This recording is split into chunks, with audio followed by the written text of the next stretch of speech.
Hey guys, welcome back to Ferro Iron and Customs. It's Michael. I was just going to do a quick update on what's going down with the Mazda. I have gotten the body, I would say 99.98%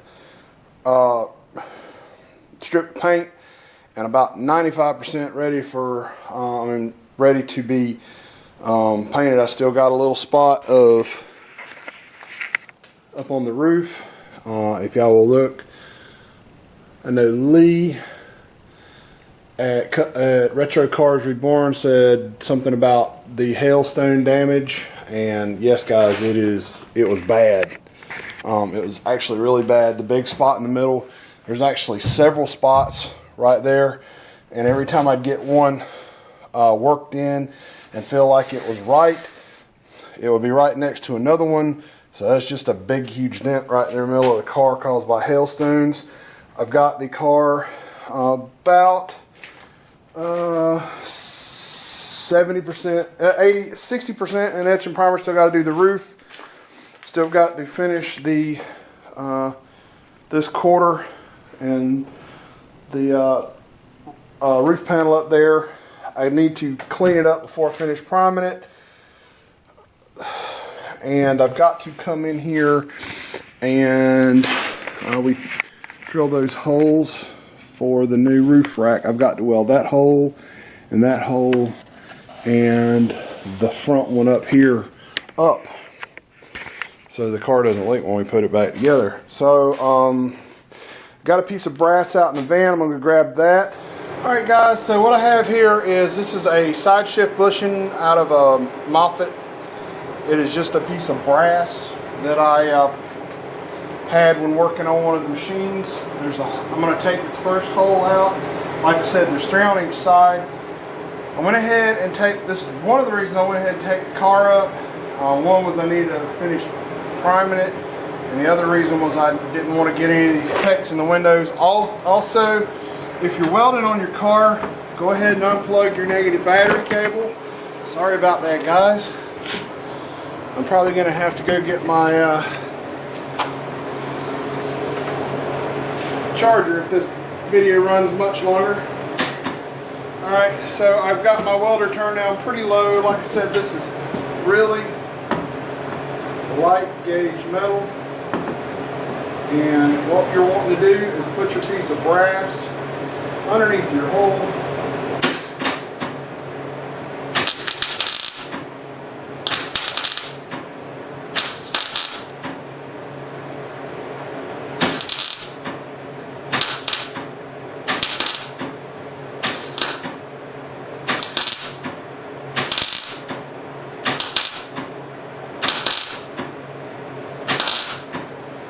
And I do need to turn it down some more.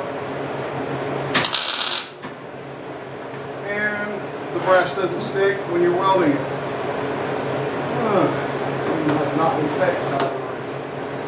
I should probably go ahead and throw a blanket over the rest of the roof so I don't get any little pecks and anything. So I'm going to weld the other 6 holes up, and we're going to come back. I'm also going to grab my blower and turn this welder down because it still needs to go down at least a level.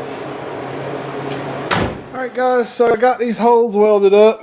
There's 6 of them on either side. Like I said, this one fits the roof rack, so we left those 2, and of course the other 6 holes that I put in the car. So I'm going to wipe the car down one more time with some acetone.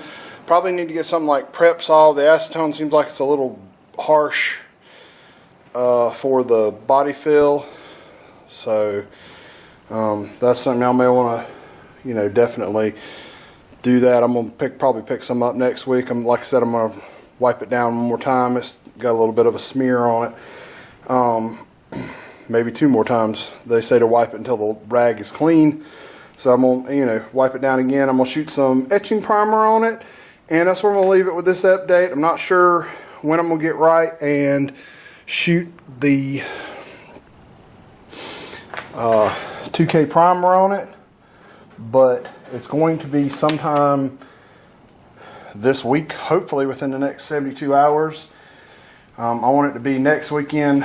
Let's see, we have next weekend and the following weekend is supposed to be when the Maggie Valley show is, and Glenn's going to that, and I'm hoping to have his car ready to go to his house, and we're going to use his shop because it's a whole lot cleaner than mine to paint the car. But what I'll need to do before I get it over there is I need to get it primed, I need to get it blocked out and ready for paint, and I need to paint the door jambs all before it goes to his house, because all I want to do when we get in his shop is put the paint on it and let it dry and come home and put this thing back together. So I mean, I still got a lot to do. Like I said, I'm gonna etch this. I don't know what that is. I'm gonna grab the, oh, speaking of grinder, I wanted to tell y'all something. A couple of things. Yesterday I came out here, my DA was acting stupid. I mean, absolutely stupid. And I turned it on, and the end came out of it. So I'm not sure if it can be taken out. I'm not sure if they can be replaced or not. I haven't even looked for one. All it is the balls came out of the bearing. If nothing else, I might can take it apart and find the part number for that bearing. Okay, I had to go create some space on my card. So like I said, the DA came apart, and I'm sure that can be replaced. I may just need to buy a new DA. Thankfully, I remembered back when I was working on the sailboat, I bought a, and I've taken the little suction thing off for the palm sander. So I've been using this palm sander for the last few days. It's actually, to me, I like it better than the DA. It's a little lighter, and I like it a little better. So I may utilize this more in some of the videos. And I think it's a master hand. So it probably came from, it looks like it probably came from Tractor Supply. I don't know, I've had that for a number of years. So anyway, that's it on this video. I may get down to Glenn's house this afternoon. I'm not sure in which order the videos are going to come. We're talking about doing a video on laying down a bed liner on his truck. So that may be before this video, maybe after this video. If you've already seen it, then you'll know it was before. Anyway, y'all like and subscribe, and we're coming. There's a light at the end of the tunnel, somewhere right there.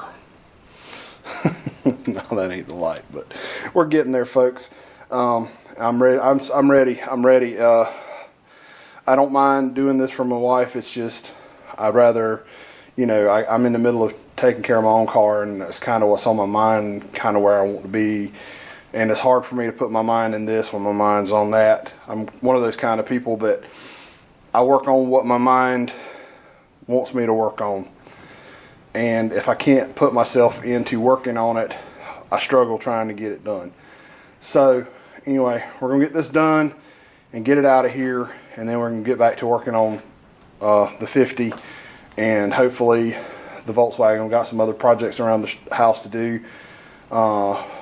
Fix the shelter, and I'm going to actually put the tires on the tractor and move it back to the back building where the 50's sitting at right now, and fix the shelter over here, move the kayak back out of the back building, put the Ranger back in the back building.